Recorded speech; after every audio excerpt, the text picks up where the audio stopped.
Friends, இன்றைக்கான வீடியோவில் ceiling ஃபேனில் பார்த்தீங்கன்னா டாப் கவரில் ஒரு பேரிங் இருக்கும். அது நம்பர் பார்த்தீங்கன்னா 6202. இது எப்படி சிம்பிளாக நம்ம ரிமூவ் பண்ண போகிறத பற்றி அந்த வீடியோவில் பார்க்க போகிறோம்.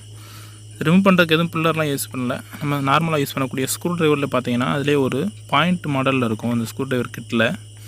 அதை வச்சு சிம்பிளாக எப்படி ரிமூவ் பண்ணுறதை பற்றி தான் பார்க்க போகிறோம். ஆல்ரெடி நம்ம சேனலில் இந்த சீலிங் ஃபேன் எப்படி செக் பண்ணணும், அதோட இருக்க ஸ்டேட்டார் எப்படி செக் பண்ணுறத வீடியோ இப்போ நம்ம சேனல் நிறையா போட்டிருக்கோம். ஸோ ஃபேன், ஹோம் அப்ளையன்ஸ் சம்மந்தமான வீடியோவுக்கு நம்ம சேனலில் கொஞ்சம் சப்ஸ்கிரைப் பண்ணி வச்சுக்கோங்க.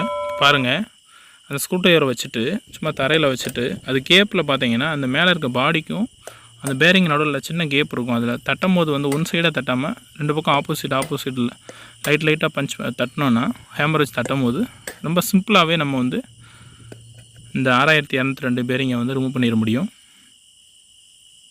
அடுத்த வீடியோவில் இது எப்படி கனெக்ட் பண்ணுன்றதை பற்றி பார்ப்போம். அது போக உள்ளே இருக்க ஸ்டேட்டார் பேரிங் எப்படி ரிமூவ் பண்ணுறதை பற்றி ஃபியூச்சர் வீடியோவில் பார்ப்போம். வீடியோ பிடிச்சா லைக் பண்ணிக்கங்க. தேங்க்யூ.